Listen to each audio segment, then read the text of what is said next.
So I think with the skills that you learn here at Mitchell, the sky is the limit. With any basic understanding of networking, you can do anything. I made a Minecraft server in my house that my friends who don't live in my house are able to connect to and play on. Hi, my name is Eli Barbee, and I'm a student here at Mitchell Community College, and I study IT networking. So I came to Mitchell to bridge my passion for technology and computers with something I could apply outside of a hobby. I wanted to make my hobby a career, something I could actually make tangible.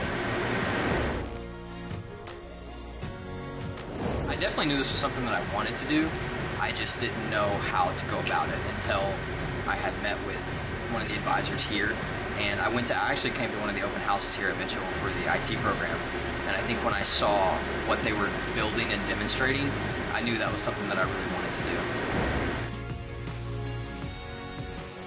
do. After my first day, I had a lot of doubts. I didn't know what I was getting myself into, but we sat down to do our first lab, and I'm pretty sure a few hours later I talked to my mom about how this is something I'm really excited to do, and I can actually go run with this and actually become successful, have a career in it.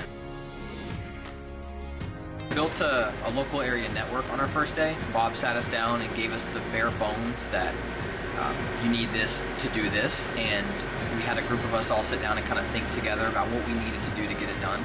It was a very eye-opening experience because I had never done anything off this. In high school, most of the labs and stuff like that were scripted, and you had to study it weeks beforehand.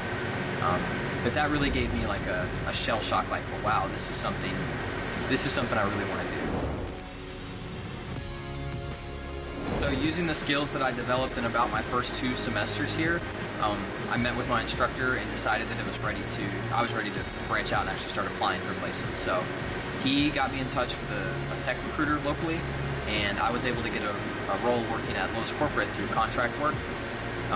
So I work from home, very, very flexible. I wake up, I sit down at my desk, I eat breakfast, and then I start taking calls. So I help Lowe's employees that have issues with point of sale systems. So the credit card swipers, the terminals, the computers.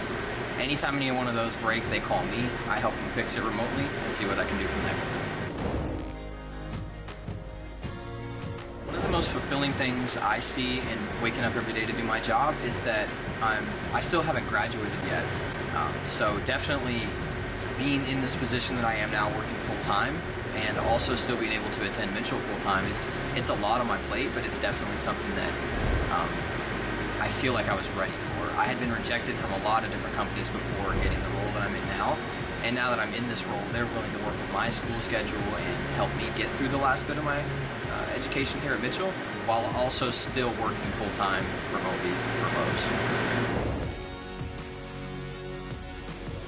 The willingness to learn, something a lot of people get misguided about IT is that you need to know everything when you get in, but that's really not true.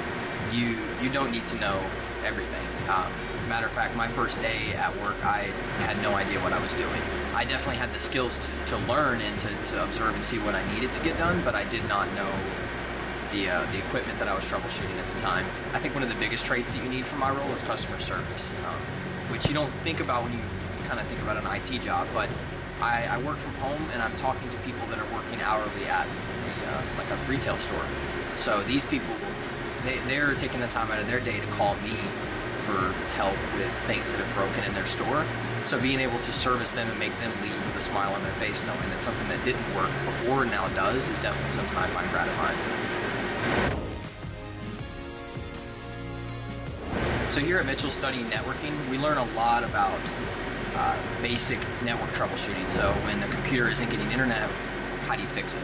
The terminals and the registers that I troubleshoot at work every day are all connected to the network. So one of the first things I do when I get a call is actually ping the terminal or the network I'm working with there, hoping to see if I get a response. If I get a response, I know what to do. And that's something that we learned on our first day here in the network labs, is how to determine if something's on the network and where to go from there. Something I would recommend to anybody looking to get into the position that I may be in is to never rule yourself out. Like I said, I experienced a lot of rejections through different companies getting up to where I am now. And I was at a very low point, but it just took one really good interview and one good recruiter to get in contact with where I am today. If you're interested in going back to school to pick up a new skill, or if you're kind of on the fence about what you want to do with your life at the moment, I'd say go take a class. Like I said, the first lab that I did here really opened my eyes. Before, I didn't know if it was something that I wanted to do, but now I definitely know after that first lab, this is where I want to be. And I think you can learn a lot from at least just taking a few classes here eventually. If you've got any sort of passion for technology, you can definitely do this. I took a love for building computers and turned that into troubleshooting networking issues. And that's definitely all related somehow. And I'd say that there's something for anybody out here. The experience that I'm getting right now is going to take me places I couldn't even imagine I would be if you would ask me that a year ago. I definitely think that within the next few months, I want to look at getting more certifications, finishing up my education at Mitchell, perhaps even moving on past Mitchell to go to university or take classes remotely somewhere.